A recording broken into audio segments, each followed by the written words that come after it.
Hello everyone, welcome back to my channel. আজকে বিরিয়ানির recipe নিয়ে চলে আসলাম। ফার্স্ট আমরা বিরিয়ানির জন্য সবজিগুলো কেটে নেব। ফার্স্টে আলু কেটে নেওয়া হচ্ছে এখানে, তারপর রসুন, আদা, পেঁয়াজগুলোকে ঝিরিঝিরি করে কুচিয়ে নেওয়া হলো।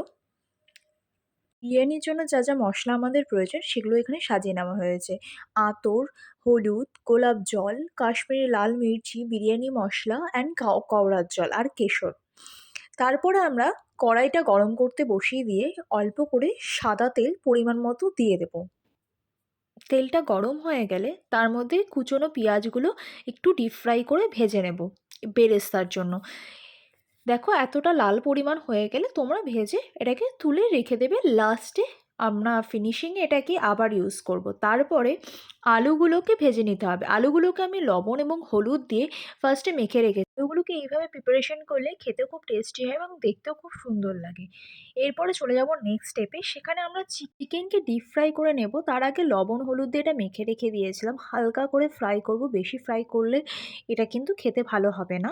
চলে যাচ্ছি পরের স্টেপে। এখানে ভেজে রাখা মাংসটাকে পেঁয়াজ, রসুন, আদা এবং মশলা, গরম মশলা, জিরা, ধনিয়া গুঁড়ো দিয়ে ভালো করে কষিয়ে নিয়ে একটা গ্রেভির মতো তৈরি করে নিতে হবে। প্রিপারেশন রেডি হতে হতে ভাতটাকে আমি আগেই সেদ্ধ করে নিয়েছিলাম। ফার্স্ট লেয়ারে চিকেনের লেয়ার যাবে এবং তারপরে সেদ্ধ করে রাখা চালটাকে এভাবে ছড়িয়ে দিতে হবে।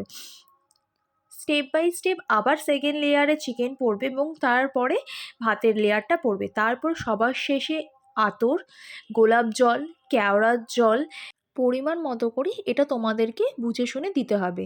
তারপর আমি একটা সাইডে দুধের মধ্যে কেশর ভিজিয়ে রেখেছিলাম, সেটাও লাস্টে কিন্তু 2-3 চামচ 4 চামচ তোমাদের পরিমাণ মতো তোমরা একটু বুঝে শুনে এটা ইউজ করে নেবে। সবার লাস্টে ঢাকা দিয়ে দেবো 30 মিনিটের জন্য, যাতে বিরিয়ানিটা দম হতে পারে। দেখো বিরিয়ানিটা রেডি হয়ে গেছে এবং কালারটা দেখে তোমরা বুঝতে পারছো অ্যাকচুয়াল কিন্তু বিরিয়ানি কালারটা চলে এসেছে। তো তোমরা একবার এই প্রসেসে বানিয়ে টেস্ট করে আমাকে জানাতে পারো যে তোমাদের খুব ভালো লেগেছে কিনা।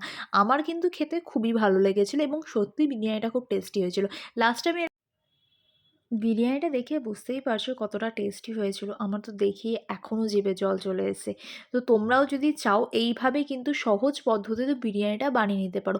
ম্যাক্সিমাম 1 ঘন্টা থেকে 1.5 ঘন্টা টাইম লাগবে, তার বেশি কিন্তু টাইম লাগবে না। ভিডিওটা আজকে এই পর্যন্তই ছিল।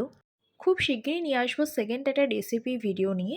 আর যদি ভিডিওটা ভালো লেগে থাকে লাইক, শেয়ার অ্যান্ড সাবস্ক্রাইব করতে প্লিজ ভুলবেন না।